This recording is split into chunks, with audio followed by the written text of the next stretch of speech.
We're going to talk about Mama Justice today, but what we want to talk about is how you became Mama Justice, and apparently that starts in Alpine, Mississippi. It does. I was raised up there, went to school at East Union High School, graduated from East Union in 1983, and funny thing, when I was in school, I used to want to be the first woman president at the turn of the century. I had already figured out I'd be past 35 years old, and 2000 seemed like a long time away, and that was what I wanted to be. So it's been a long way getting here, but it's been a wonderful ride. So are you from a big family, small family? No, well, I mean, our extended family is big. I have a sister that's 18 months younger than I, so we kind of grew up as twins. Everybody thought we were twins growing up. And my mom and dad were divorced when we were very young. But when I was in the 4th grade, they remarried each other. And my little brother was born. So I'm 16 years older than my little brother. So he's kind of been like, I tell people his feet didn't touch the ground until he was 5 years old. He was like our little doll. Yeah.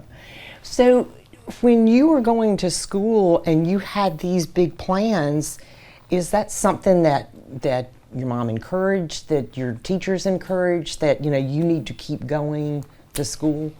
My mom didn't graduate high school. She went to the 10th grade. She did get her GED eventually, but she always instilled in us a work ethic. It was always about going the extra mile. She was stern. She demanded we make good grades, and that really came easy for me. I loved school. I loved to read.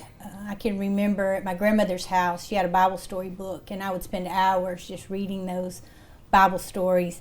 But when I got 16 years old, my mom worked at Lucky Star, which was a garment factory in Baldwyn.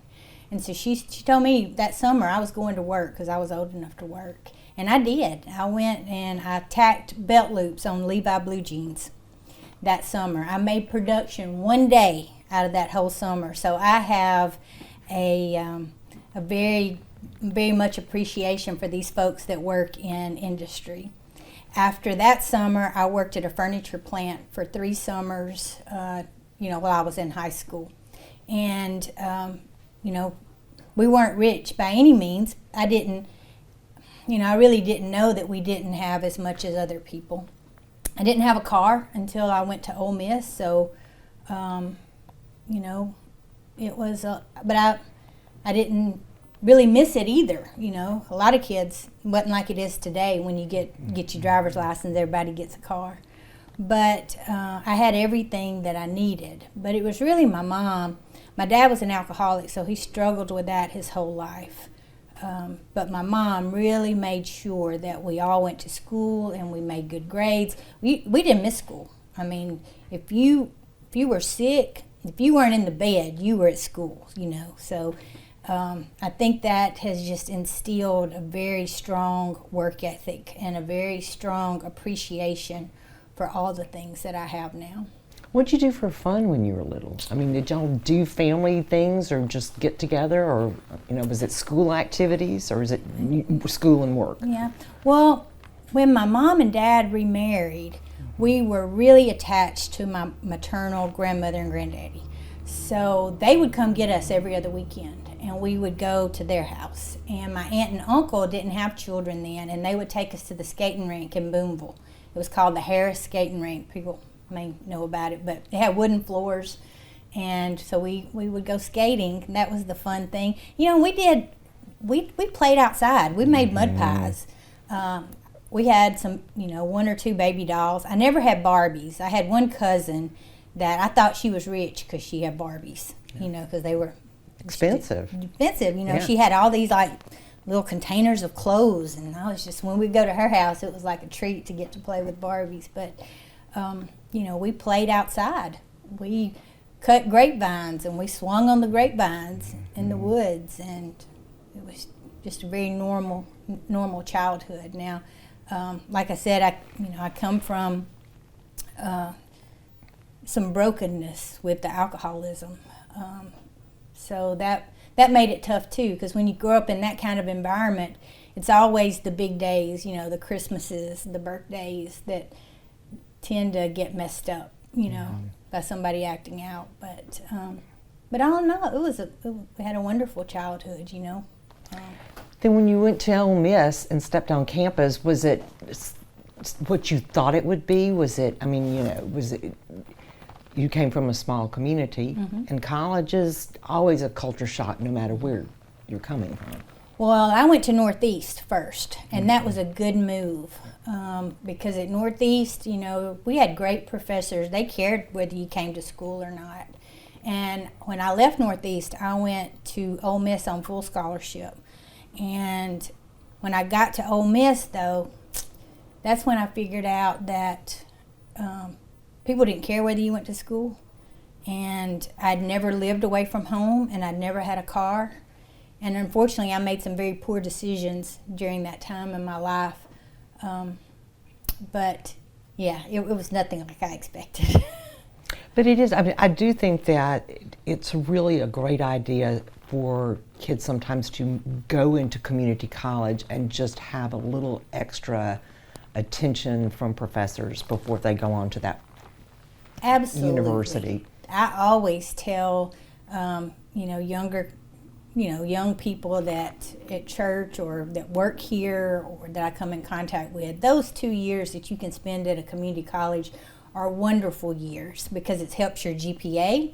And you don't realize it, but when you get ready to go to law school, that GPA is very important, or if you want to go to any other, higher education. So we have wonderful community college between ICC and Northeast and East Community College. It's just, have students, I tell them now, you can be anything you want to. It's the want tos you have to worry about because there's always a way to get to school, and school can take you out of any situation you're in and bring you to a higher level. That's what it's done for me. Did you know when you transferred to Ole Miss for undergrad that you wanted to keep going? I did. No one in my family had ever gone to college, and so I wanted to get my degree. And in 1986, that was my first year at Ole Miss, and like I said, I didn't make wise decisions, and my mom pretty much said, if you're not going to go to class, you're going to come home and work, and I did. So I went to work after that at it was Bank of Mississippi then, and started working for them, and they had a wonderful program that they paid for your college, books, mileage, and tuition. If you made an A, they'd pay 100% after the fact. So I started going to school at night and working during the day and finished my undergraduate that way. So you have always worked around the clock, it sounds like, whether it's school or work. Yes, but I love it. I love school. If I could get paid to go to school, I'd go to school because I am just, I think that being in a constant state of learning is what keeps us young and keeps us relevant and keeps us happy, for the most part. So then after you graduated undergrad, did you go directly into law school? No, I worked at the bank for 11 years. And I really just worked my way up. They said, the first level was to be an officer, and I wanted to be an officer. So you had to have your degree. So I worked really hard on my undergraduate to get that degree. And I was working in the credit card center, and I was working on some community bank documents. And one of the attorneys that we used, there were several different documents, and I combined it to make a standard document for our community bank agreements. And he made a flippant remark. He's like, "Girl, you should have gone to law school." And I was like, well, I think I might. So I went over to the Tupelo campus because that's where I'd, done my night school. And I said, I want to enroll in law school. And they said, well, you can't just enroll. You have to take the LSAT. You have to apply, and you have to be accepted. So I was like, okay. So I made a list. And I took the LSAT, and I applied. And then I got accepted. And I was just like, then there was this huge crossroads because I had 2 little boys. I was married by this time, and they were 1 and 3. And I was in lower level management at the bank and, making pretty good money for a woman. And we had bought a house and, my husband had a motorcycle and we had a little boat and we had, we were living the dream.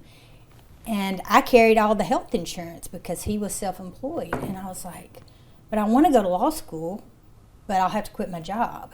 And that was such a tough decision, but I very strong in my faith, and I prayed about it, and I just felt God leading me to that. And so that's what I did. I quit my job at the bank, and I started full-time in law school, because at that time, the law school didn't want you to work your first year. So the first year, I tried not to work, but my husband was self-employed, so I had, I helped him some. And then I just started commuting back and forth from Tupelo to Ole Miss. And after the first year, I then went back to work at the bank and started a bankruptcy program for their credit card department. So then I worked my way through the last 2 years of law school. And when I finished up, it was the year 2000. That's amazing. I wasn't president, but God had a plan for me. And I had just finished up law school in 2000. And the bank approached me about coming back to work for them full time and centralizing. They had loan files in 8 states. And so I worked to centralize all their loan files to Tupelo. And I went back and worked there for 10 more years before I actually practiced law. And in the meantime, you're raising little boys? I was. I mean, it was wonderful. I mean, we had a neighborhood full of little boys and a few little girls, but most of them were boys. I tell people they used to run through our neighborhood like a pack of dogs. They would just, visit everybody's house. But that's how I got the name, really. Mama Justice arrived from Mama Missy, because a lot of those kids would call me Mama Missy because, my grandmother, when I was little, it was, you got to stay in or out, you got to play outside, and it wasn't no in and out. But I was like maybe too lenient, I don't know. But they knew that my house was one of them. They could come in, they could eat, and they could drink or whatever. So that's how Mama Missy got started. And some of those kids still call me Mama Missy. So you went through school, you went back into working full time, and you got these boys that you're raising, and then you say, I think I'm going to make another turn. I did. At that point, my marriage, I had gone through a divorce, and my boys were 14 and 16, and I really went through a rough patch. My parents had been divorced, and I didn't want my children to grow up in a divorced home. But then after the arguing and all that didn't stop, it was better that they be in peace than with two parents that wasn't getting along. Mm-hmm. So we divorced, and that's when I actually started practicing law. Mm-hmm. And I worked for a firm here that did all kinds of law. And it was a great move because I was able to learn a whole lot. I tell folks, when you're in law school, they don't teach you how to be a lawyer. They teach you how to read and write. Before I went to law school, I thought everything was right or wrong. It was black and white. And really what law school taught me is that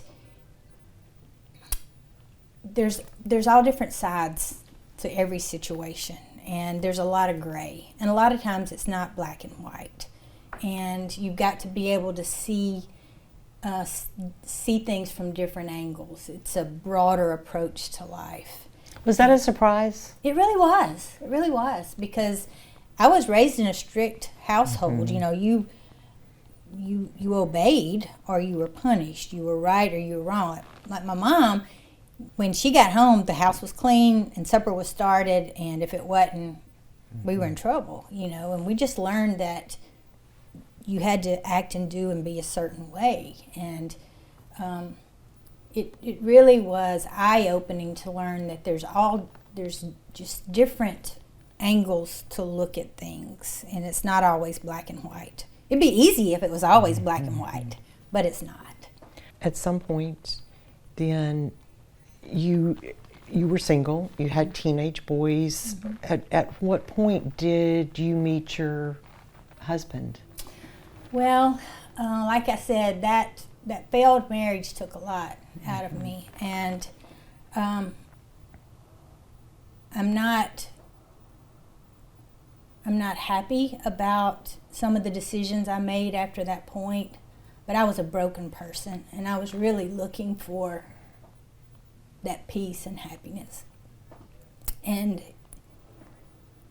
a lot of times that don't come without hurt. And like the addiction in my family, I had, I had drank when I was in college, like most kids do. And that was what got me in the trouble when I had to go back home and didn't finish out my year. But I had gone 21 years being the Sunday school teacher and the VBS leader and the North Mississippi Christian Women's president. And I had really tried hard to be what I thought everybody wanted me to be. But when my marriage failed, I was angry. I was angry with God, and I was angry with the world. And I went back and I picked the bottle up again and I started drinking. And that lasted for a while. And then I didn't see any, I was just losing everything. And my oldest son had been to rehab 4 times, and he had the same drinking problem. So in 2017, I went to treatment, and I got sober. And congratulations. Come October, it'll be 6 years. And that is wonderful. I work really, I still go to meetings every day, and I work hard to help people that struggle with that, because I do believe it's a family thing. I do believe it's genetic. I do believe it's a disease. I don't believe it's just acting out, because it doesn't make sense that some people can have a glass of wine, and then some people it takes the whole bottle. But so 2017, I went to treatment. I had reconnected with my husband in 2016 at a 30-year class reunion. He came back. He had been in Texas for 30 years. And he came back, and we had dated on and off. But do you remember him from school? Oh, yeah. He wasn't one of those people you went, who are you? No. We actually ran in the same circles, and he was one of my good friends back then. He was just older. Did he have a car? He did have a car. He was 5 years older than me, so he just thought that I was a kid, And I guess when you're in the 8th grade and they're in 12th grade, you do seem like a kid. But we reconnected, and he would come back, every weekend or every other weekend. He would come home because his parents still live here. And so in 2017, he said, Missy, you can't go back to Tupelo, back into that same environment, because he had come to Family Week that we had at the treatment facility. So he took me back to Texas with him. And that's where we got married, in Texas. And I went to work for a personal injury firm out there. And,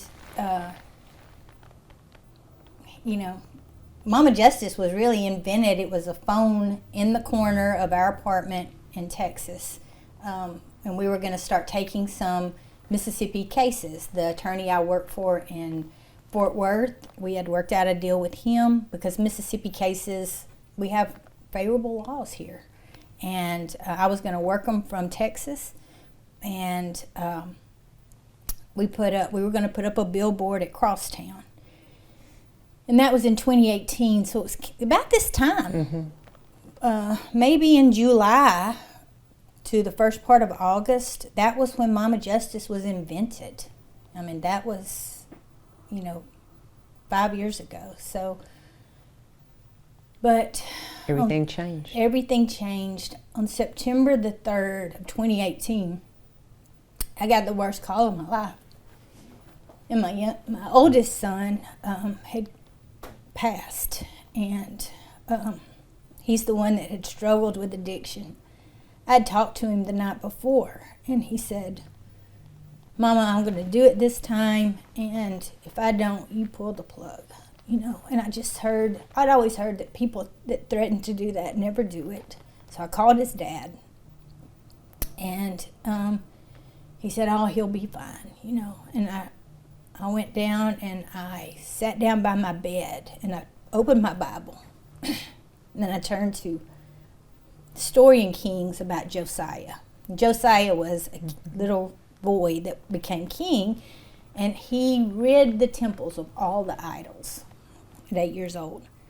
And so I was like, I don't know why I'm reading this guy, but I was just looking for comfort, anything. And I remembered that when Macon, that was my son's name, when he was born, his name for a whole day was Josiah. And my mom, she couldn't pronounce it. She's like, please don't name that baby that. And so my husband wanted Mason, and I wanted Mason. My husband wanted Mac. So we compromised on Macon. But then I felt this huge peace just rush over me after I thought that. And I was like, God, this is it. This is Macon's bottom. And he's going to rid his temple of, you know, and he's going to get sober. Because I've been, you know, harping on it now. But the next day, when I didn't hear from him, I couldn't get him on the phone, and I was in Texas, and I called my ex-husband. I was like, you got to go check on Macon. And that's when he found him. And it was just the worst day ever. So that really changed things. He had a 4-year-old daughter at the time. She was my only grandchild. And she is the spitting image of him. She's the one on the commercials. And so I told my husband, I was like, I don't want to be in Texas anymore. I want to go home. And so he started making plans. He's such a wonderful man. I tell folks, he's Mama Justice. He just uses my face and my name. But he does all of our advertising and, you know, helps me, just kind of points me in the right direction, keeps me grounded. But we came home, and we set up shop right down the road in a little building, about, you know, three offices in it. We had, by that time I had about 5 cases just from people that had been calling in, and we opened the doors and we took anything, child custody, divorce, bankruptcy, criminal charges, anything, you know, just to keep the lights on. It was just me, and I had a little girl helping me answer the phone. And, you know, God rewards effort. I am sure of that. And I mean, he just blessed us.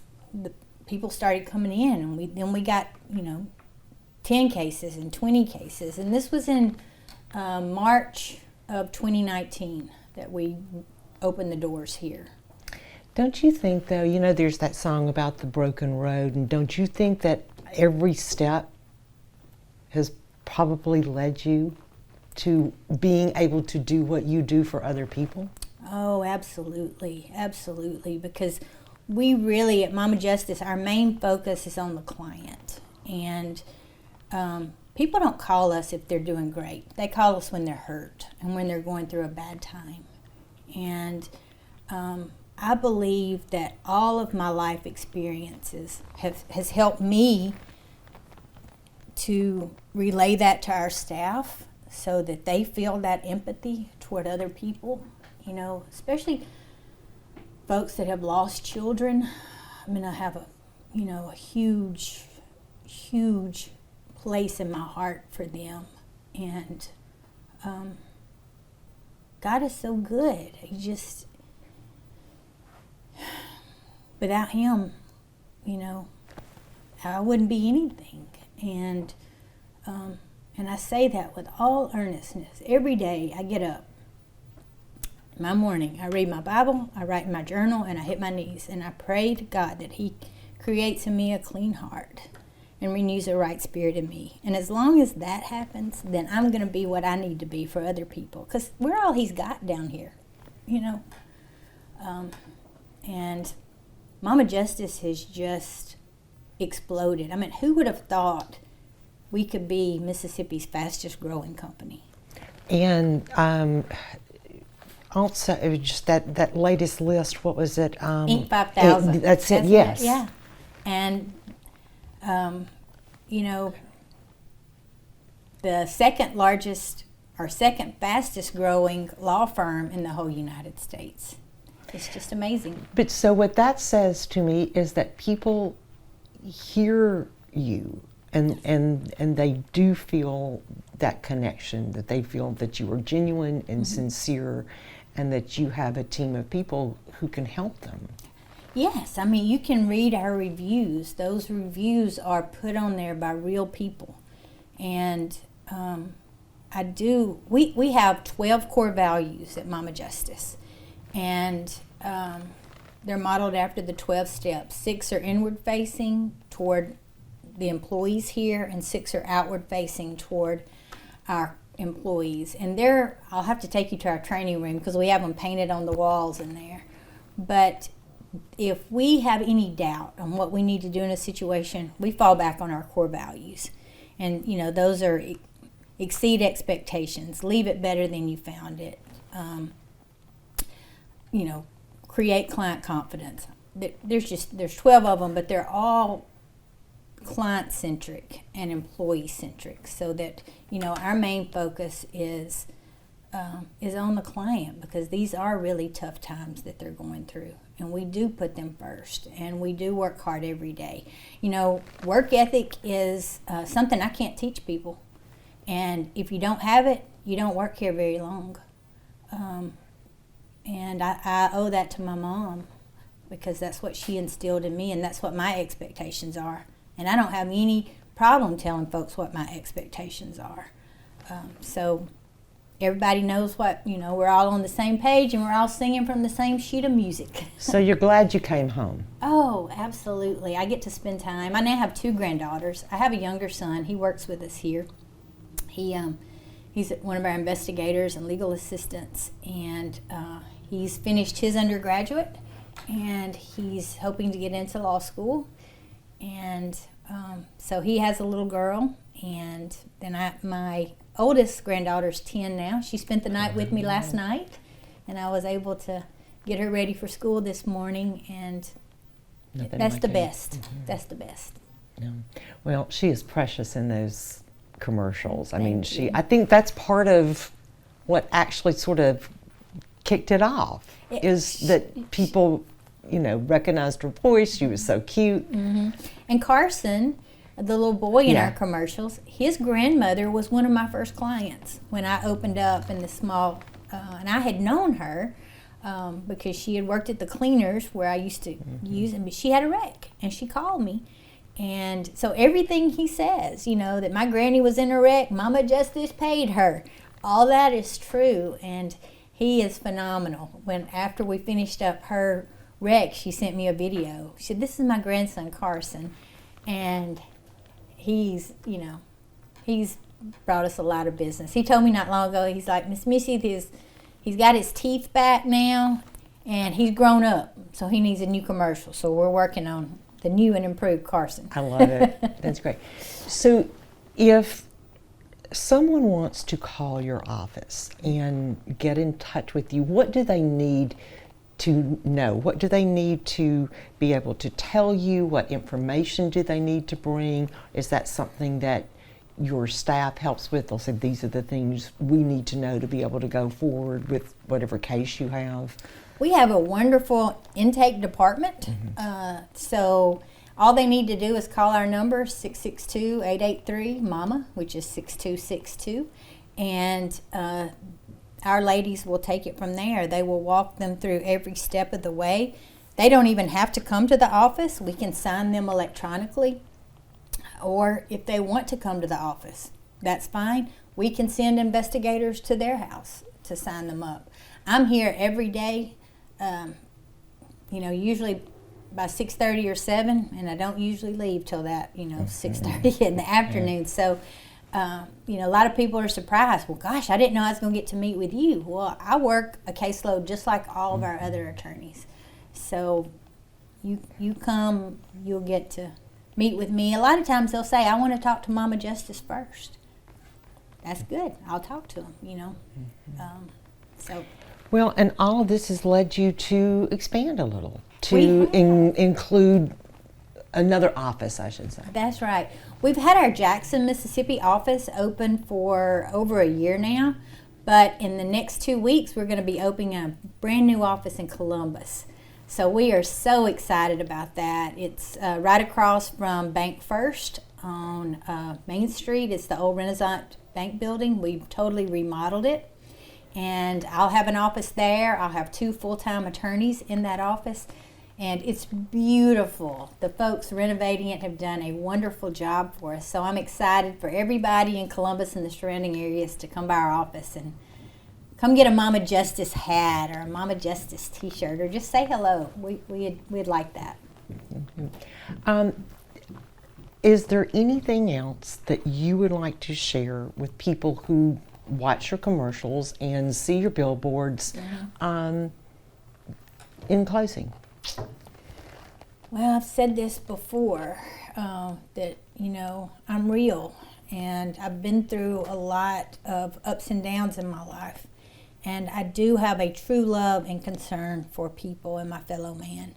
And if there's anything that I can do to help people, even if it's not in an accident situation, if you just need advice, or if you want to see what it's like to work in the legal field, give us a call. We're all about helping our fellow man, giving back to the community.